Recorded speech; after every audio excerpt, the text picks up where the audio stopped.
The ballroom was still glowing with candlelight when the emergency call came in at 2:17 in the morning. The wedding cake sat half-eaten on white linen tables. Champagne glasses, some still full, scattered across the venue like forgotten promises.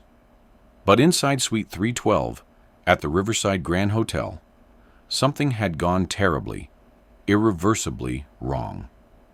The groom, 34-year-old Marcus Webb, lay motionless on the marble bathroom floor. His new wife, 28-year-old Elena Hartley, sat in the corner of the bedroom, her wedding dress still pristine, her hands trembling, staring at nothing. When paramedics arrived 6 minutes later, they found Marcus already cold to the touch. He had been dead for hours. But here's what nobody could understand. Elena had been in that room the entire time. She never screamed. She never called for help. She just sat there, in her wedding gown, while her husband died just feet away from her. And what happened next would tear apart a community, divide families, and force everyone who knew them to ask a question they never thought they would have to answer. How well do you really know the person sleeping next to you? This is a story about love, secrets, and a wedding night that nobody saw coming. It starts with a perfect ceremony and ends with a nation demanding answers. Before we move forward, let me tell you something that might change how you see everything that follows. This case, this story, it will make you question every relationship you've ever trusted. It will make you wonder about the people closest to you, the ones you think you know completely. Because Marcus Webb thought he knew Elena Hartley. He thought he knew everything about the woman he married. He was wrong. And that mistake cost him his life. Before we go deeper, let us know in the comments where you're watching from. We'd love to hear from you. And if you're new here, click on the subscribe button so you never miss any of our upcoming videos. My mom said I can't hit 1,000 subscribers before today ends. Subscribe, and let's prove her wrong. Now let's go back to the beginning. Let's go back to when Marcus Webb was just a man in love, planning the happiest day of his life, completely unaware that he had less than 90 days to live. Marcus Webb grew up in a small town in upstate New York, the kind of place where everyone knows your name and your business. He was the middle child in a family of 5, quiet but dependable, the kind of son who never caused trouble and always showed up when you needed him. After college, he moved to the city and took a job as a financial analyst at a mid-sized investment firm. Nothing flashy, nothing that would make headlines. He was steady, reliable, almost boring in his predictability. Friends described him as careful with money, careful with relationships, careful with everything, really. He had been married once before, a brief marriage in his late 20s that ended quietly with no drama, no scandal, just 2 people who realized they wanted different things. After the divorce, Marcus threw himself into his work. He dated occasionally, but nothing serious, until he met Elena Hartley on a rainy Tuesday evening in March. Elena was different from anyone Marcus had ever known. She was quieter than him, more reserved, but there was something magnetic about her silence. She worked as a research librarian at the city's main branch, a job that suited her perfectly. She spent her days surrounded by books, organizing information, helping people find answers to questions they didn't know how to ask. She lived alone in a modest apartment, had a small circle of friends, and seemed content with her simple life. When Marcus first approached her at a coffee shop near her library, She barely looked up from her book. But he was persistent in the gentlest way possible. He came back the next day, and the next, always with a smile, never pushing, just being present, until she finally agreed to have coffee with him. Their relationship developed slowly, carefully, like two people who had been hurt before and weren't willing to rush into anything.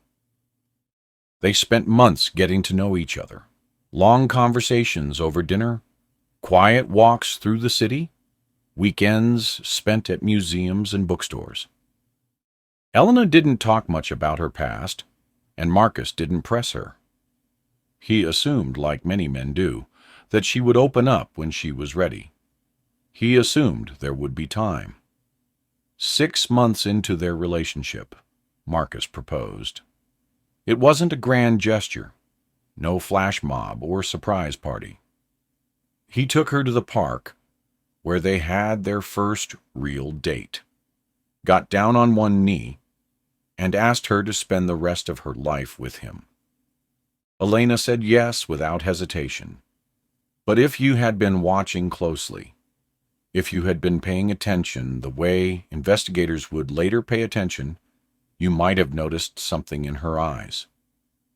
Not quite joy, not quite relief, but something else entirely. Something that looked almost like resignation. The engagement period was uneventful by most standards. They rented a small house together, started planning the wedding, discussed their future with the kind of optimism that comes easily when you're in love.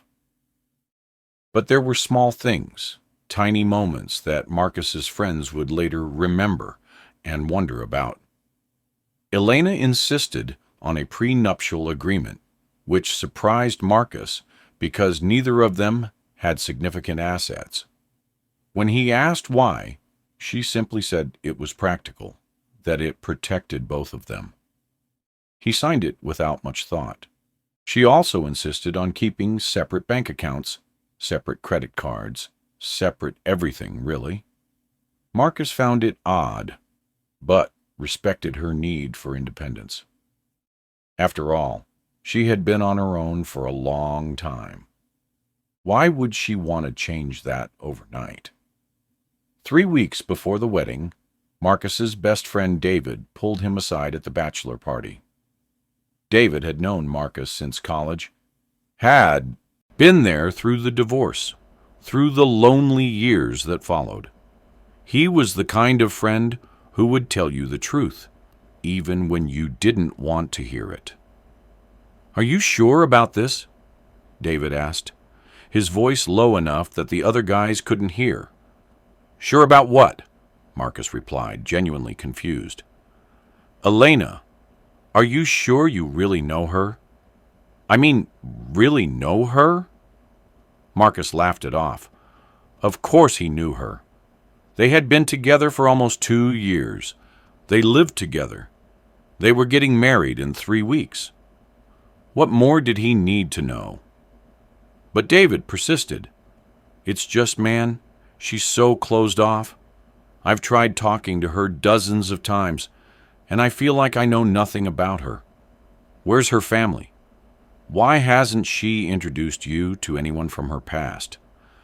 Don't you think that's strange?" Marcus felt a flash of defensiveness rise in his chest. "Not everyone has a big family, David. Not everyone wants to broadcast their entire history. She's private. That's not a crime." David backed off, but he didn't look convinced. He raised his glass, forced a smile, and said what you're supposed to say at bachelor parties. "To Marcus, may you have a long and happy marriage." But in his gut, David knew something wasn't right. He just couldn't put his finger on what. The wedding took place on a Saturday evening in late September. It was a small ceremony, only about 60 guests, held at a historic hotel on the edge of the city. Elena wore a simple white dress, elegant but understated. Marcus wore a classic black tuxedo, his smile so wide It looked like it might split his face in half. The ceremony was beautiful in its simplicity. They exchanged vows they had written themselves, promising to love each other through sickness and health, through good times and bad, until death did them part. Elena's voice shook slightly when she spoke her vows, and several guests would later say they thought she was just emotional, overcome with happiness. But a few people, including Marcus's sister Rachel, would later admit that it sounded different. It sounded like fear. The reception was everything a wedding reception should be. Good food, flowing champagne, a DJ who kept people on the dance floor all night.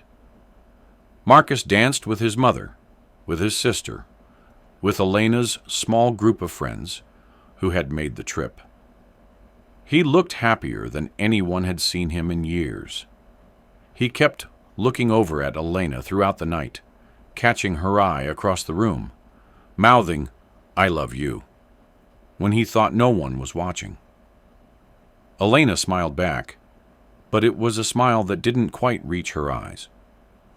Around 11:30, as the party was winding down, Marcus and Elena said their goodbyes and headed up to their suite. They had booked the honeymoon suite on the top floor, a lavish room with floor-to-ceiling windows overlooking the city.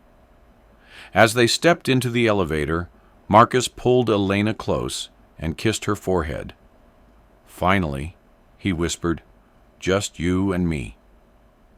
Elena nodded, but didn't say anything. The elevator doors closed, and they rose up to the 12th floor. That was the last time anyone saw Marcus Webb alive. When the hotel manager knocked on the door of Suite 312 at 8:30 the next morning, for a courtesy wake-up call they had requested, no one answered. He knocked again, louder this time, and called out their names. Still nothing. Following hotel protocol, he used his master key to enter the room, announcing himself loudly as he pushed the door open. The first thing he noticed was how cold it was.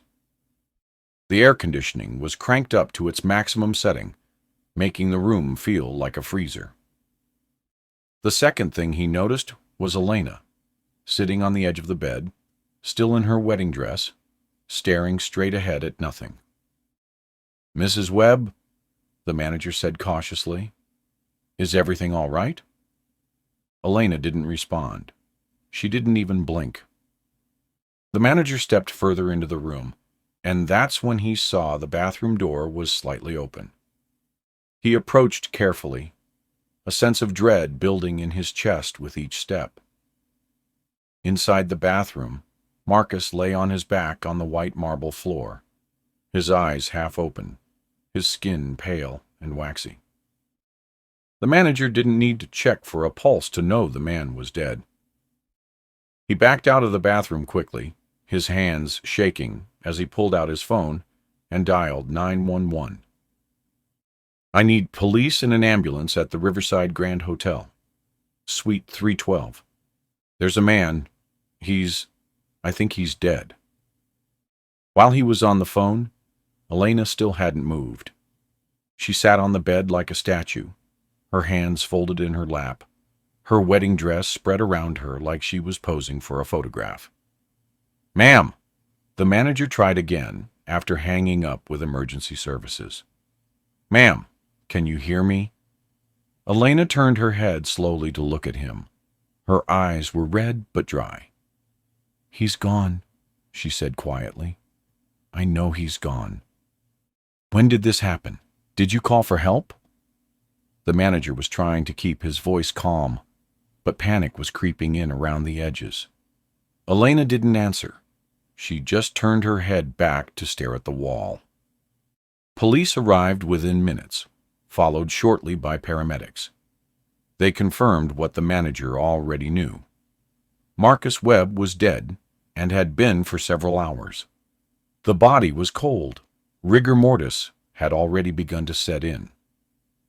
A preliminary examination suggested he had been dead since sometime around midnight, maybe 1 in the morning. That meant Elena had been alone in that room, with his body, for anywhere between 7 and 9 hours. Detective Sarah Morrison was the first investigator on the scene. She was a 15-year veteran of the police force, had worked hundreds of cases, seen things that would give most people nightmares for years. But something about this scene bothered her immediately.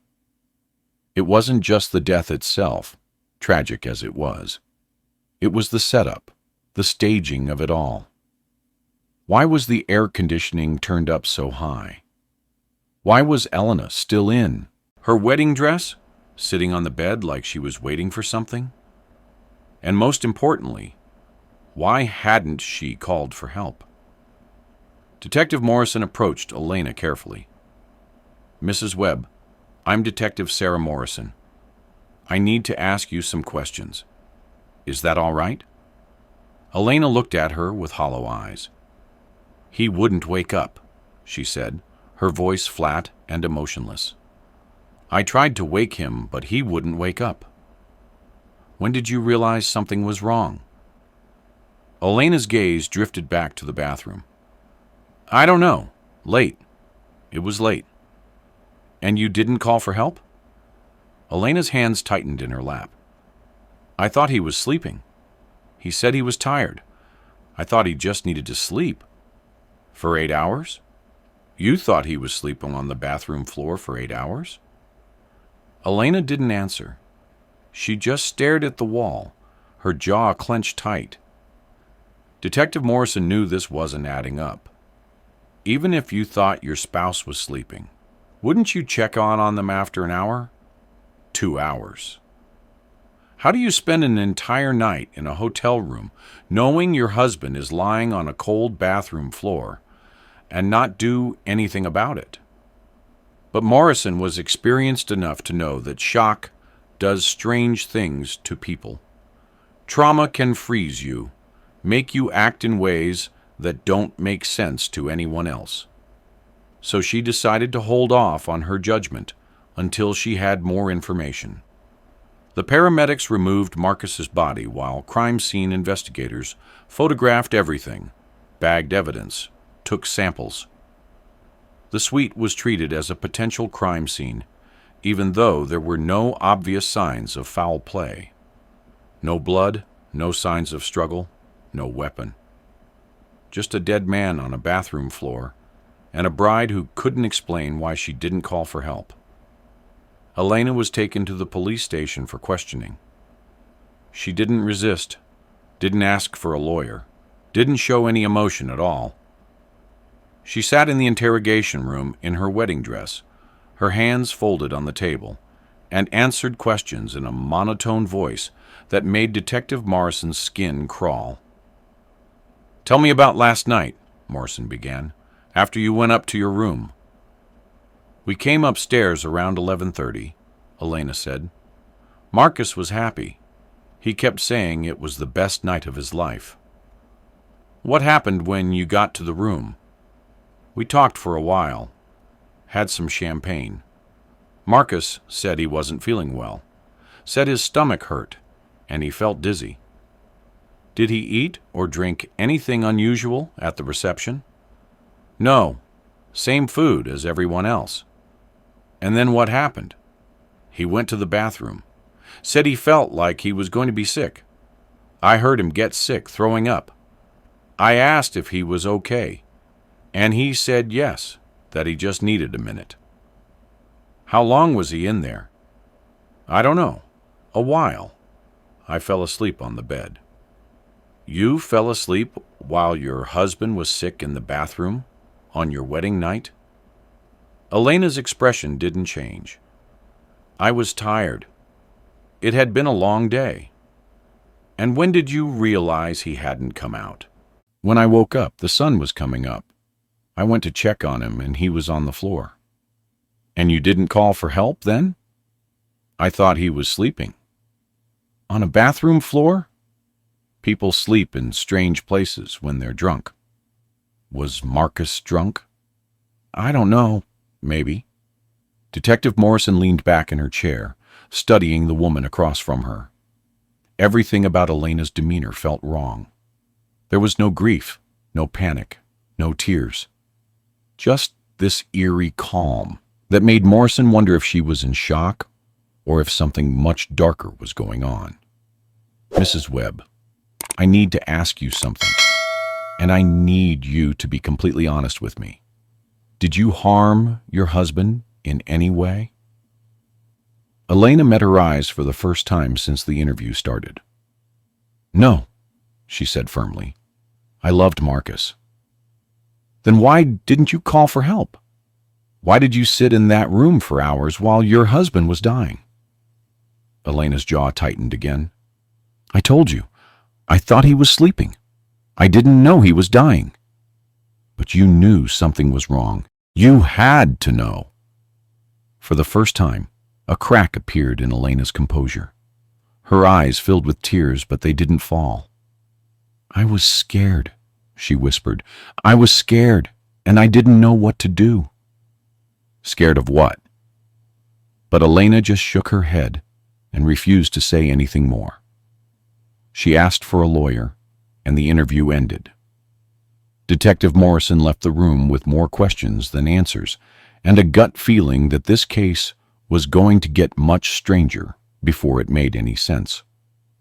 The medical examiner's preliminary report came back 48 hours after Marcus's death. Cause of death: acute cardiac arrest. But that wasn't the end of the story. The tox screen showed elevated levels of a common over-the-counter medication in his system, the kind you'd find in any pharmacy, used for pain relief and fever reduction. On its own, not particularly alarming. Lots of people take it. But the levels in Marcus's system were abnormally high, higher than you'd get from taking the recommended dose. High enough to cause serious problems, if combined with alcohol or if you had underlying health conditions.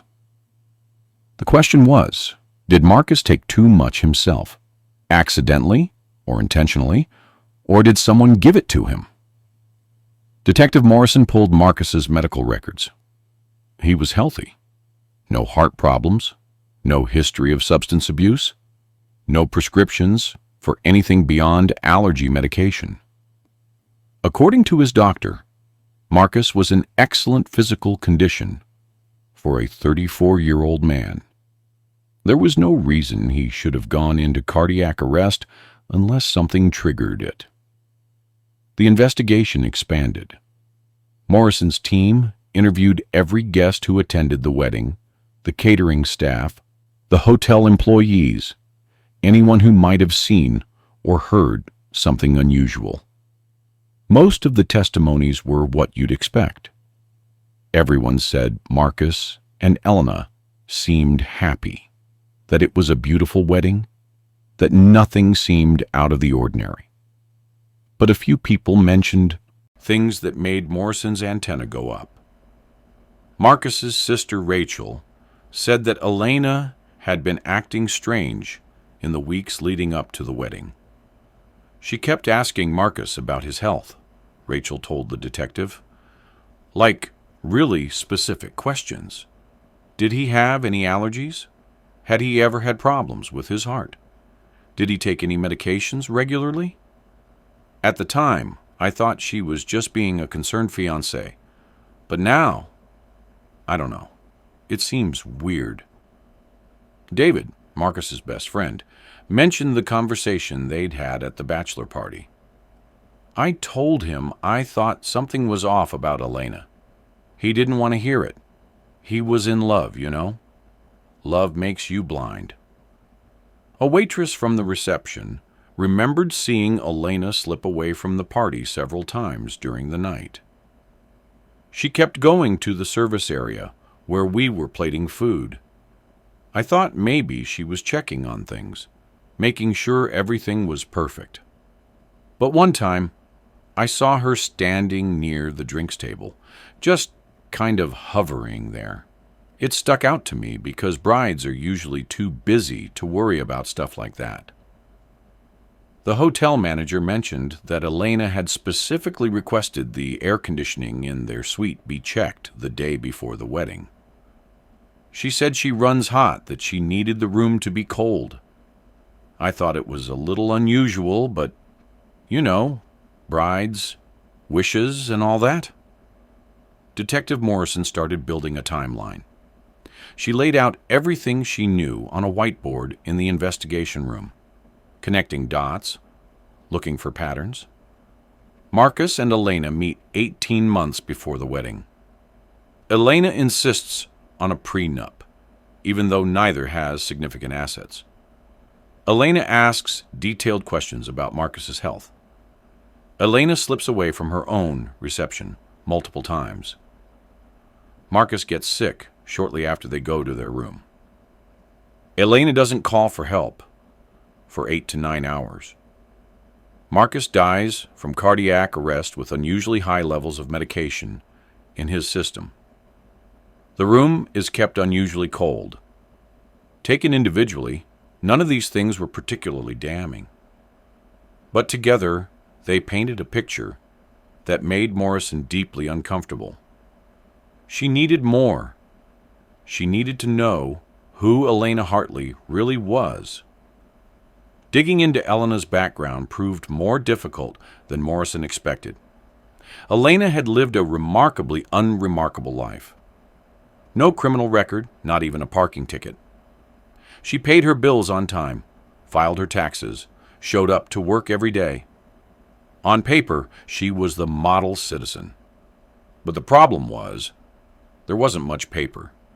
Her digital footprint was almost non-existent. No social media accounts, no online shopping history, beyond the basics. No trail of the 1,000 little digital breadcrumbs most people leave behind just by existing in the modern world. Morrison tracked down Elena's previous addresses. She had moved to the city 5 years ago from a small town in Pennsylvania. Before that, the trail went cold.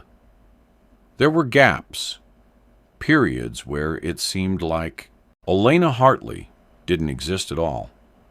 Morrison sent an investigator to Pennsylvania to dig deeper. What he found was interesting. Elena's real name wasn't Elena Hartley. She had legally changed it 6 years ago.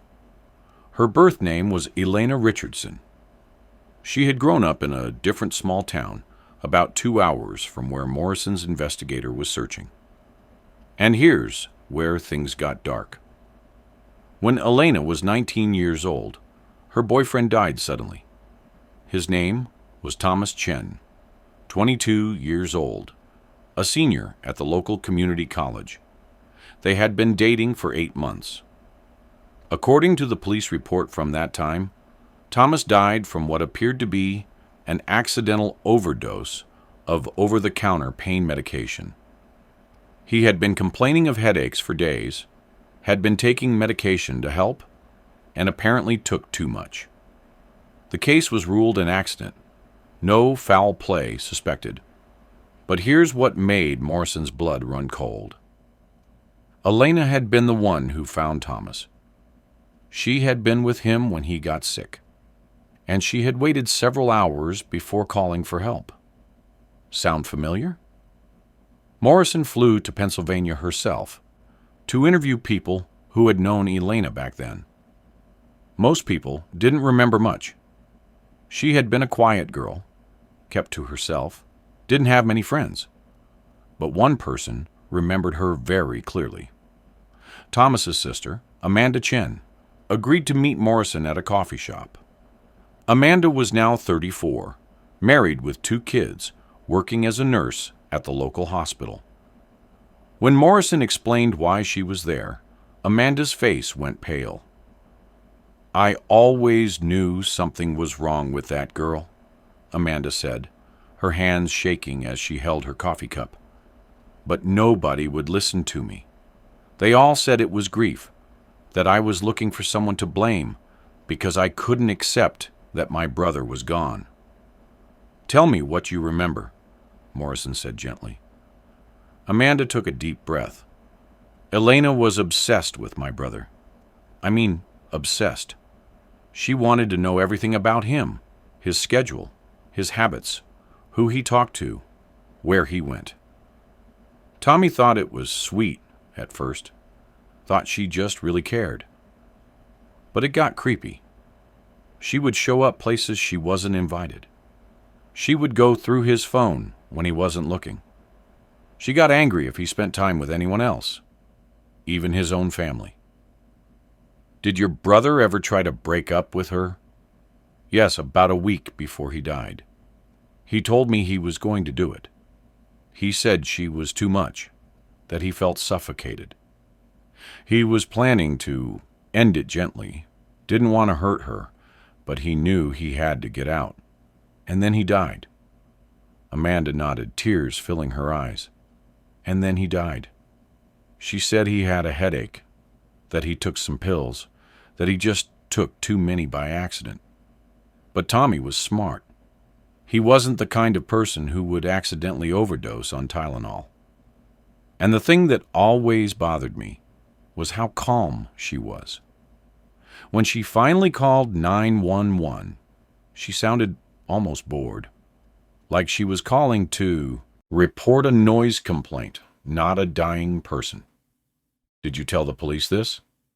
Of course I did, but there was no evidence, no proof that she did anything wrong. The autopsy showed medication in his system, same stuff you can buy at any drugstore.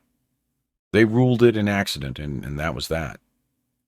I tried to push for more investigation, but my parents were grieving. They just wanted it to be over. And eventually I gave up. But I never forgot. I never stopped believing that Eleanor Richardson killed my brother. Morrison felt a chill run down her spine. 2 men, both dead from similar circumstances, both with Elna by their side. Both times she waited hours before calling for help. This wasn't coincidence. This was a pattern.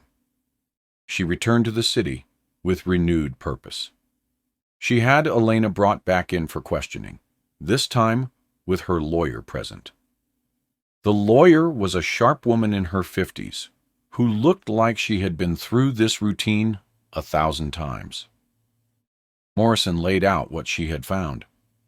Elena's face remained expressionless throughout. When Morrison finished, the lawyer spoke.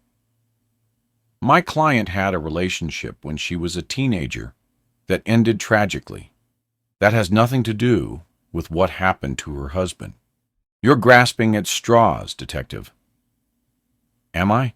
2 men die under nearly identical circumstances, both with your client present. Both times she fails to call for help in a timely manner. That's not grasping. That's called a pattern.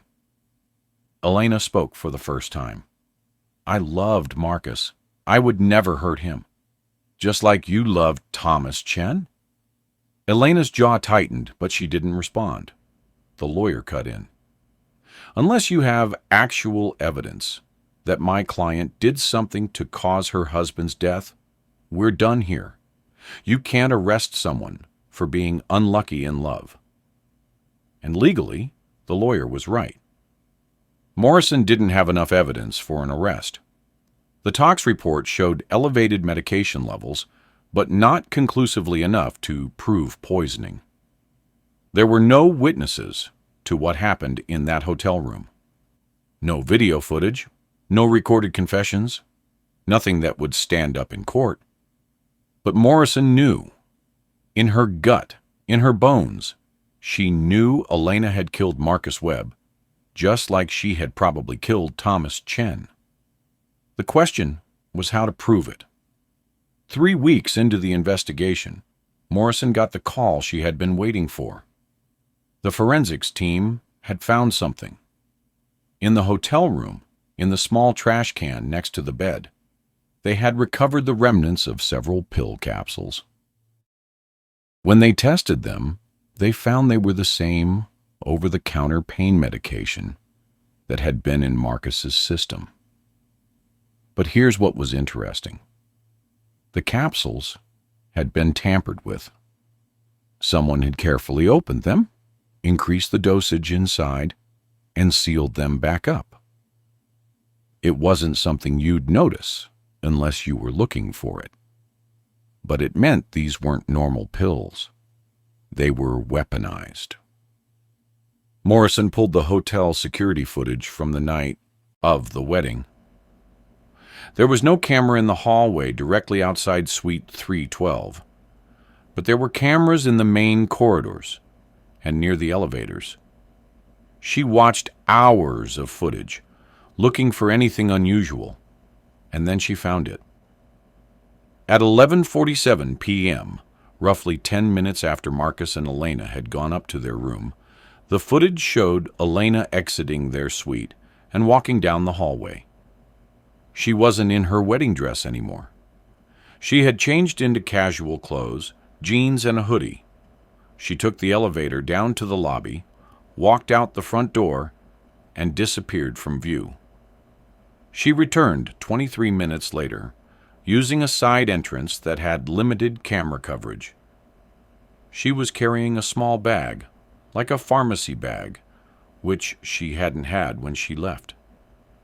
She took the elevator back up, and the next time the cameras caught her was at 8:45 the next morning, when police and paramedics were already in the room. Morrison pulled traffic camera footage from the surrounding area. At midnight on the night of the wedding, Elena's car was captured on camera pulling into the parking lot of a 24-hour pharmacy about 6 blocks from the hotel. She went inside, stayed for approximately 8 minutes, then drove back to the hotel. The pharmacy's internal cameras showed Elena purchasing a bottle of over-the-counter pain medication, the same brand found in Marcus's system. When Morrison obtained the store's transaction records, she found that Elena had paid cash. No credit card, no loyalty rewards card, nothing that would leave an obvious digital trail. Someone who didn't want to be tracked would pay cash. Morrison brought this evidence to the district attorney. Finally, they had enough for an arrest warrant. Elena was arrested at her home on a Tuesday morning 6 weeks after Marcus's death. She didn't resist. She didn't seem surprised. When they read her rights, she simply nodded and asked if she could bring a jacket because she got cold easily. At the station, with her lawyer present, Detective Morrison laid everything out. The tox report, the forensics on the pill capsules, the security footage, the pharmacy receipt, the history with Thomas Chen. Elena listened to it all with that same eerie calm she had maintained since day one. When Morrison finished, she asked one simple question. "Why, Elena? Why did you do it?" For a long moment, Elena said nothing. She stared at the table, her hands folded, her expression unreadable. Then, so quietly Morrison almost didn't hear, she said, "Because he was going to leave me." The room went silent. "What?" Morrison leaned forward. "Marcus was going to leave you?" Elena looked up, and for the first time, there was emotion in her eyes. Anger, hurt, something Morrison couldn't quite identify. Not yet, but he would have. Eventually. They always do. "Who's they, Elena?" "Men. All men.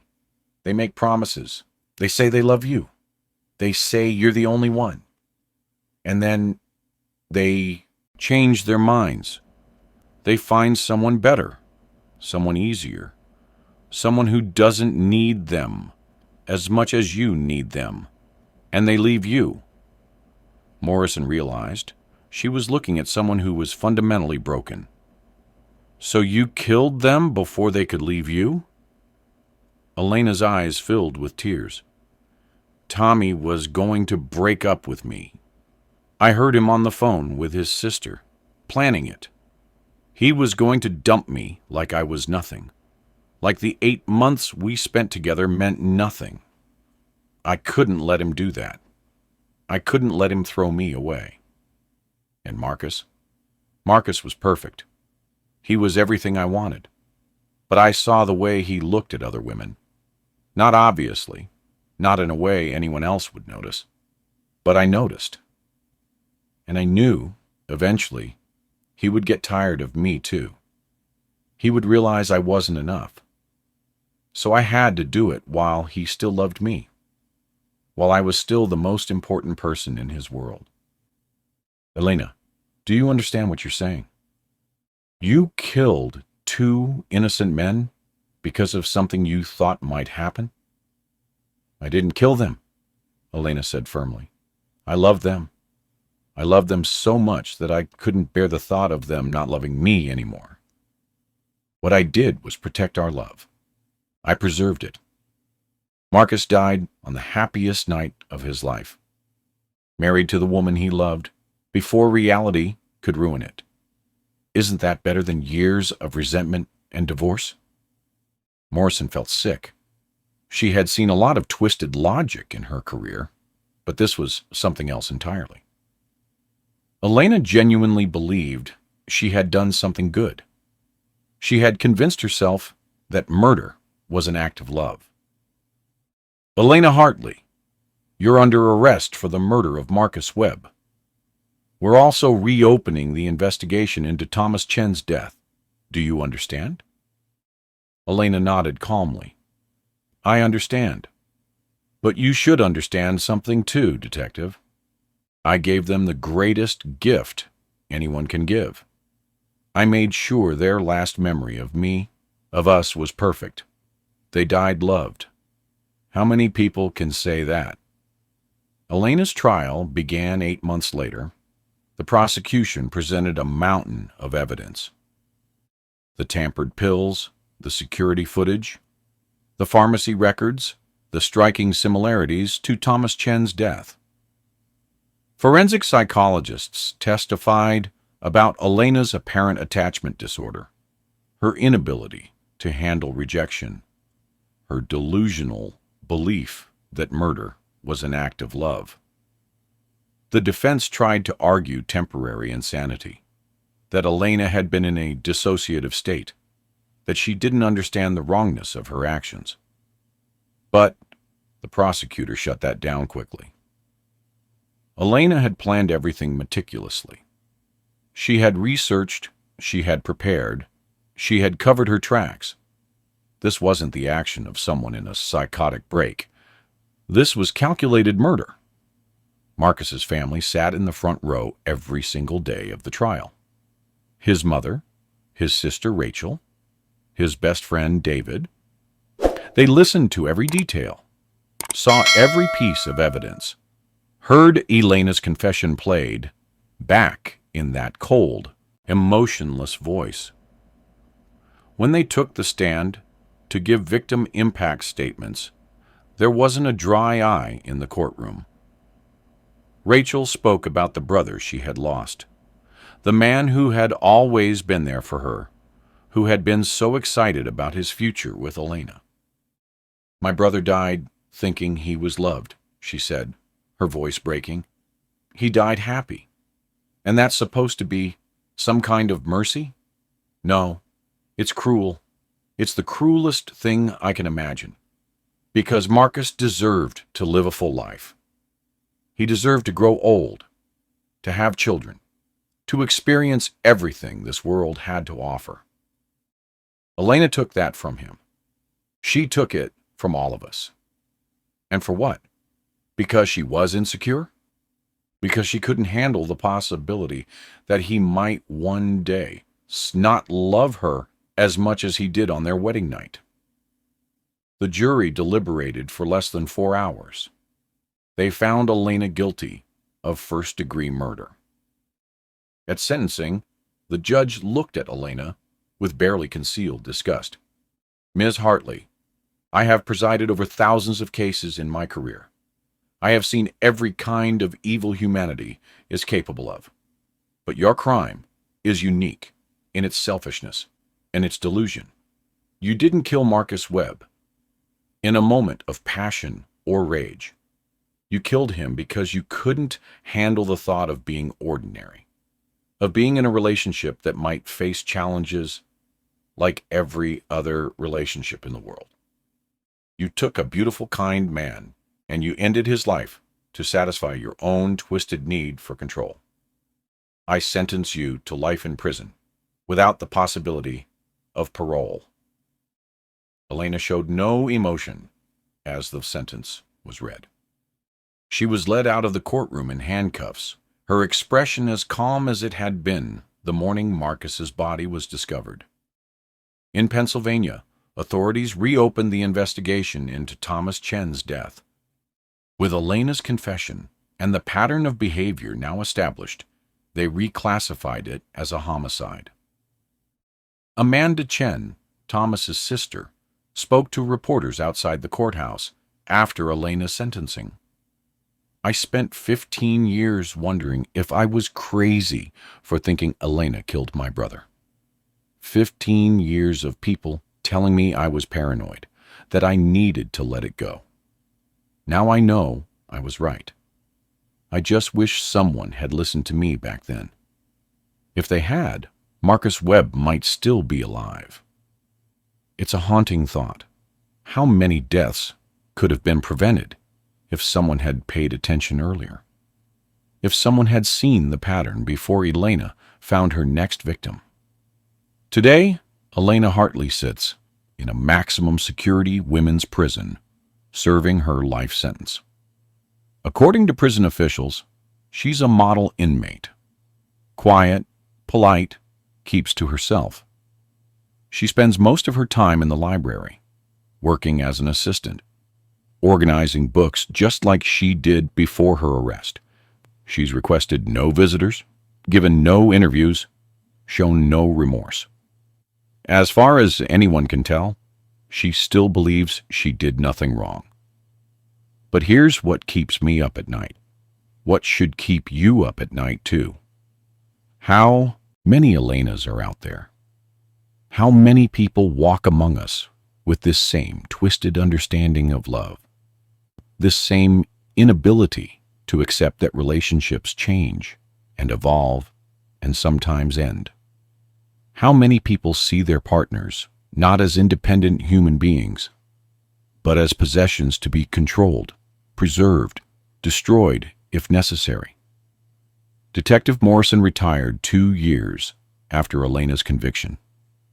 In her exit interview, she said something that stuck with me. The scariest part about this case wasn't the murder itself. It was how long Elena got away with it. She killed Thomas Chen and walked free for 15 years. She was normal enough, charming enough, controlled enough to fool everyone. She got a job, made friends, built a life, found another victim. If Marcus's death had been ruled an accident like Thomas's was, she might have done it again and again. Some monsters don't look like monsters.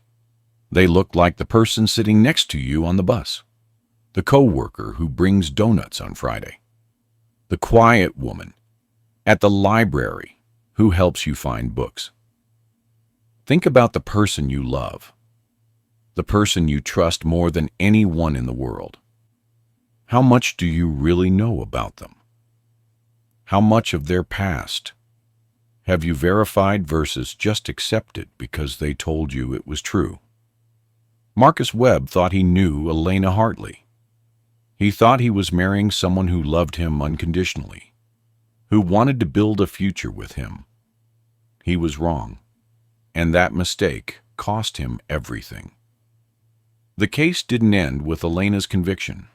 The effects rippled outward, touching lives in ways no one anticipated.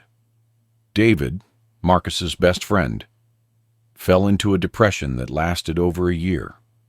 He blamed himself for not pushing harder, for not investigating Elena more thoroughly when his gut told him something was wrong.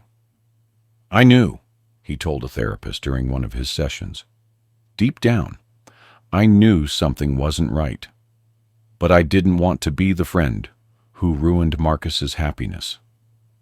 I didn't want to be paranoid or controlling or jealous.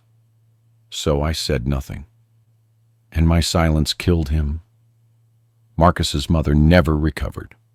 She attended every single day of the trial, listened to every horrible detail of how her son died, but hearing Elena's sentence didn't bring her peace. 2 years after the verdict, she was found dead in her home. The official cause was heart failure, but everyone who knew her understood the real cause. She died of a broken heart. She died because she couldn't live in a world where her son had been murdered on what should have been the happiest night of his life. Rachel, Marcus's sister, became an advocate for background checks in relationships. She started giving talks at community centers, colleges, anywhere people would listen. We do background checks for jobs, for apartments, for adopting pets, she would say. But we trust our hearts completely when it comes to the person we're going to spend our lives with. We think love is enough. It's not. You need to know who you're letting into your life. You need to ask questions. You need to verify answers, because some people are very, very good at lying. She would always end her talks the same way. My brother was one of the smartest people I knew. He was cautious, careful, analytical, and he still got fooled. Don't think it can't happen to you. Don't think you're too smart or too careful to be deceived. Predators are good at what they do. That's why they're dangerous. The hotel where Marcus died closed the honeymoon suite permanently. They couldn't bring themselves to rent it out again, not after what happened there. Eventually, they converted it into office space, stripping out all the romantic touches, painting over the memories. But employees still avoid that floor when they can. They say it feels cold up there, even when the heating is on full blast. The case also sparked a national conversation about attachment disorders and the warning signs of obsessive love. Psychologists appeared on talk shows, wrote articles, published studies.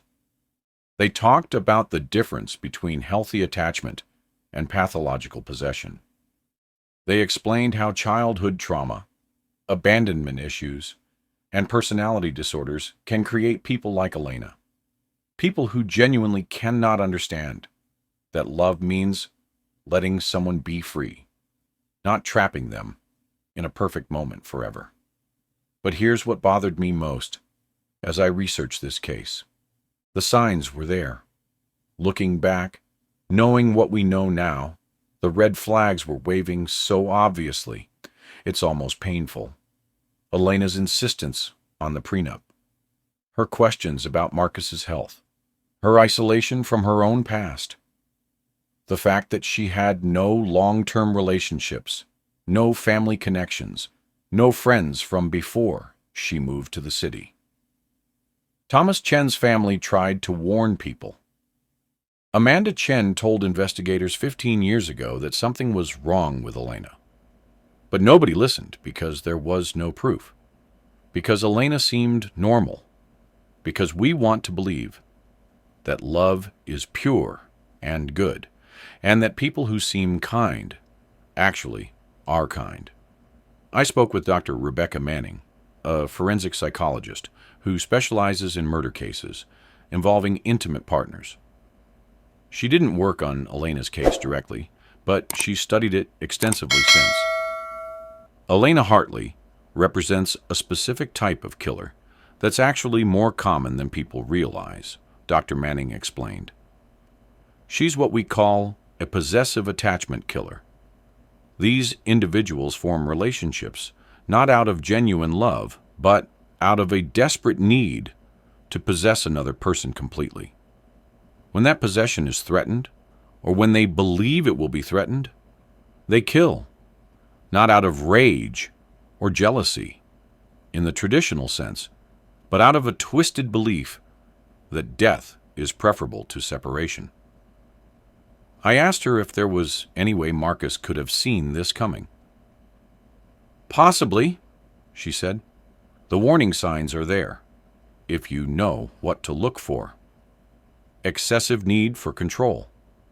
Discomfort with the partner having independent friendships or activities. Questions that seem caring but are actually information gathering. Isolation from family and past connections. A history of relationships that ended abruptly or mysteriously. But the challenge is that many of these signs can also be present in relationships that are simply unhealthy but not dangerous. The difference is in the intensity and the pattern. Elena didn't just want to know about Marcus's life. She needed to control every aspect of it. She couldn't tolerate even the possibility of him having autonomy. So what do you tell people who are worried they might be in a relationship with someone like Elena? Trust your instincts. If something feels wrong, it probably is. If your partner's past is a mystery, investigate. If they isolate you from friends and family, that's a massive red flag. If they show obsessive behaviors, take them seriously. And most importantly, if you decide to leave a relationship with someone like this, do it safely. Tell people what you're planning. Don't do it alone. Have a support system in place. Because the most dangerous time in a relationship with a possessive attachment person is when they realize they're losing control. It's sobering advice. It's the kind of thing you hear and think, that could never happen to me. But Marcus Webb probably thought the same thing. So did Thomas Chen. So does every victim who doesn't see it coming until it's too late. Dr. Manning also pointed out something that haunts me. For every Elena Hartley who gets caught, there are probably dozens who don't. People who successfully kill their partners and make it look like an accident or natural causes. People who get away with it because they're smart enough, patient enough, careful enough. Elena made mistakes. She had a pattern. She didn't vary her method enough. But someone smarter, someone more careful, could potentially do this many times without ever being caught. Think about that for a moment. How many unexplained deaths? How many sudden illnesses? How many tragic accidents are actually murders that nobody investigated thoroughly enough? The thought is terrifying because it's not paranoia. It's a statistical reality. Not every killer is caught. Not every crime is solved. Some people do get away with murder. Now, I want you to think about something. Put yourself in Marcus Webb's shoes. On his wedding day, you're marrying someone you love, someone you trust, someone you believe loves you back. You have no idea that in less than 12 hours you'll be dead. You have no idea that the person standing across from you, promising to love you until death do you part, has already decided when that death will be.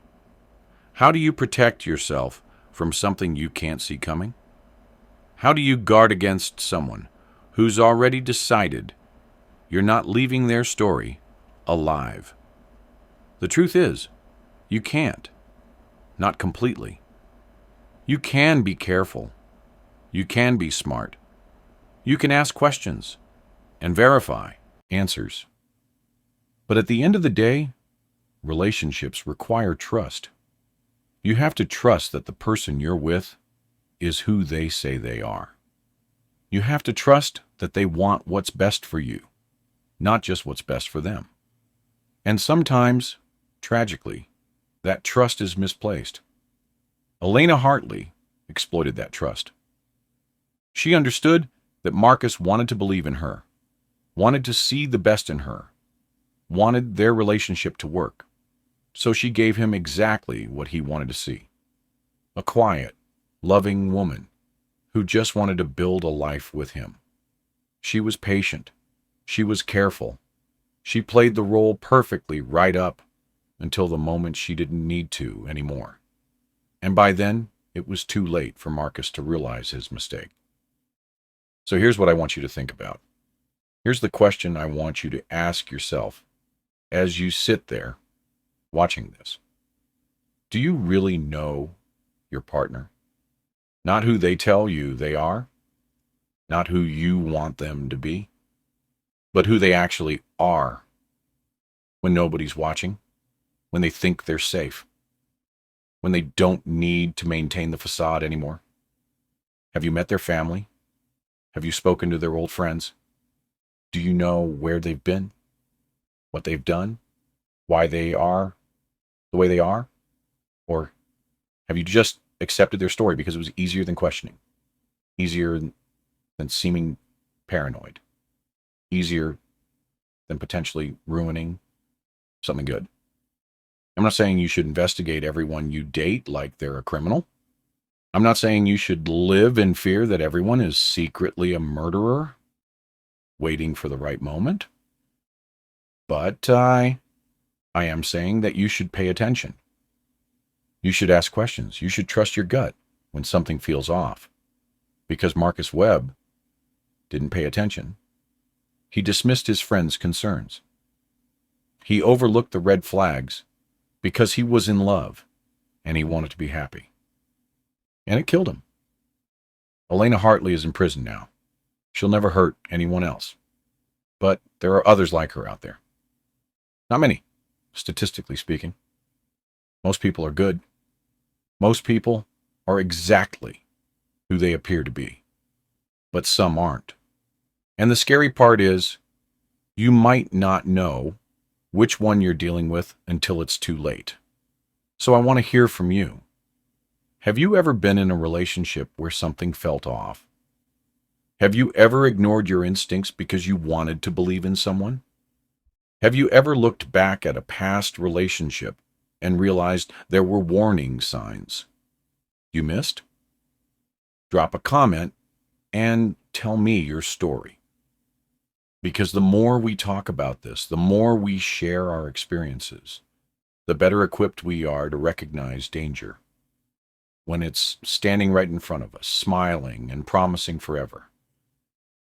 And if you're watching this and you're in a relationship that scares you, if you're with someone who controls you or isolates you or makes you feel like you can't leave, please reach out for help.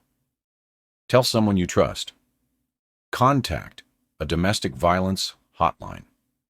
Make a plan to leave safely, because your life is worth more than staying in a situation that might kill you.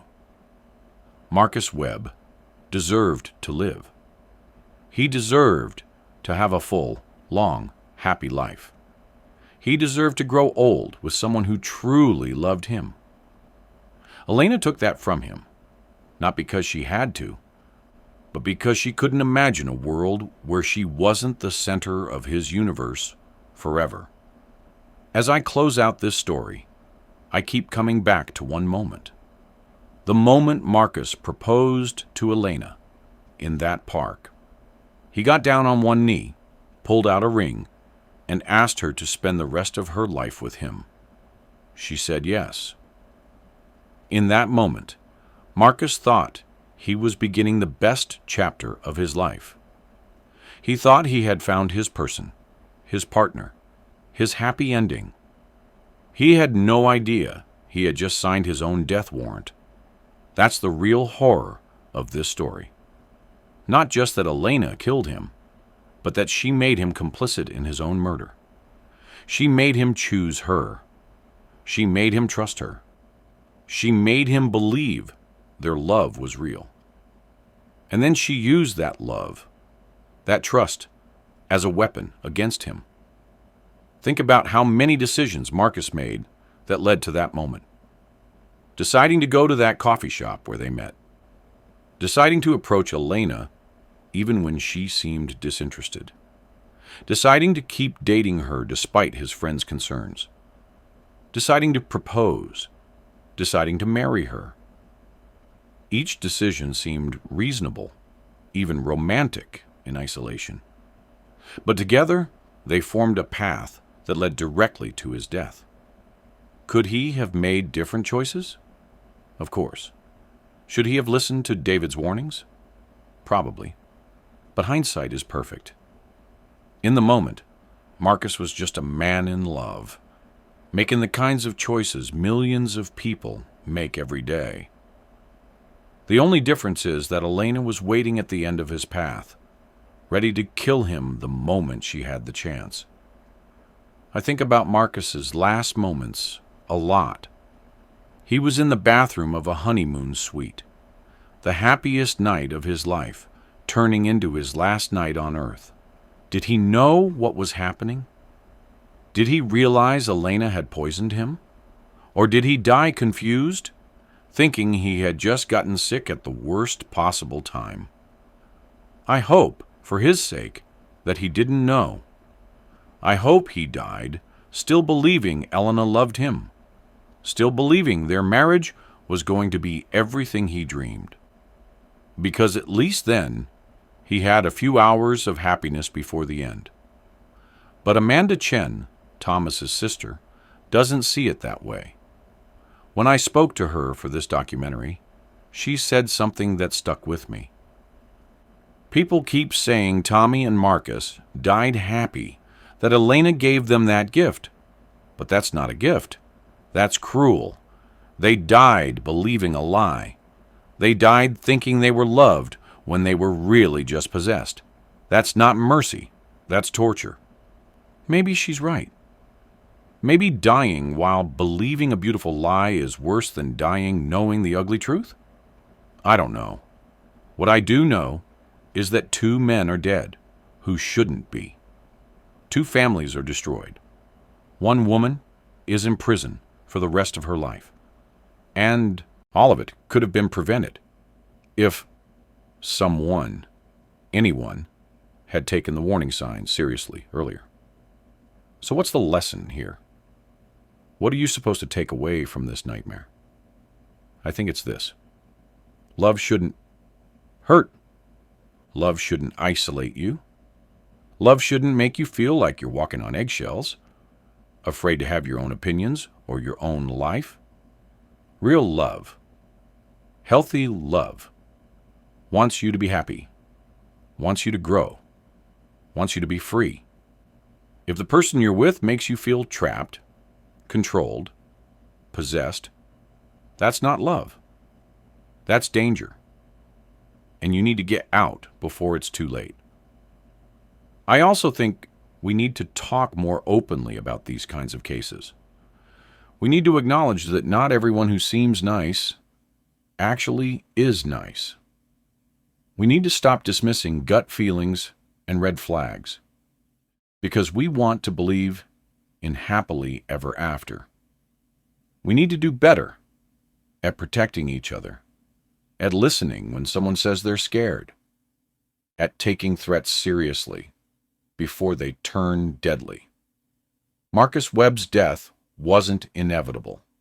It could have been prevented. Elena Hartley could have been stopped after she killed Thomas Chen. If investigators had dug deeper, if Amanda's concerns had been taken seriously, if the right questions had been asked. But they weren't.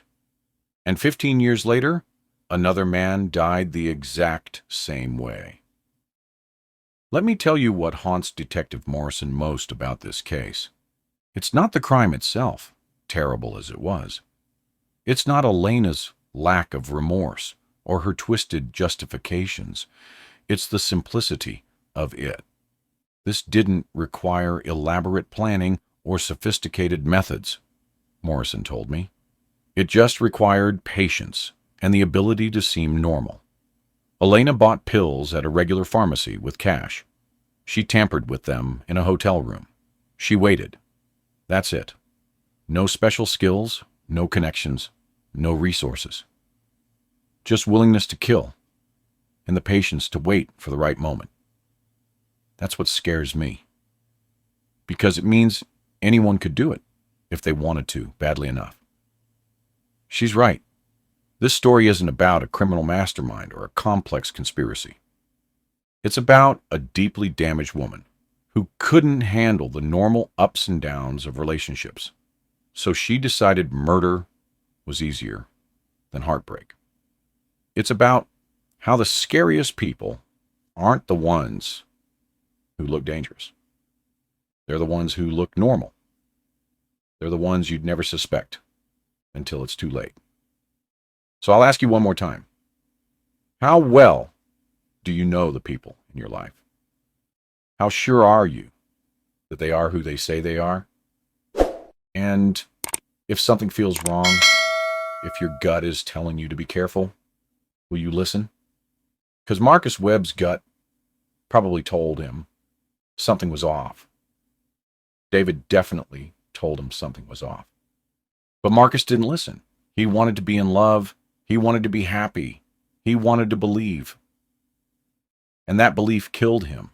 Don't let it kill you too. Pay attention. Ask questions. Trust your instincts. Verify what people tell you. And if you see something that doesn't feel right, don't brush it off. Don't make excuses. Don't assume you're being paranoid. Investigate. Protect yourself. Because Elena Hartley is in prison. But people like her are still out there. They're on dating apps, at coffee shops, in libraries, and grocery stores, and every other place normal people go. They look normal. They act normal. Until they don't.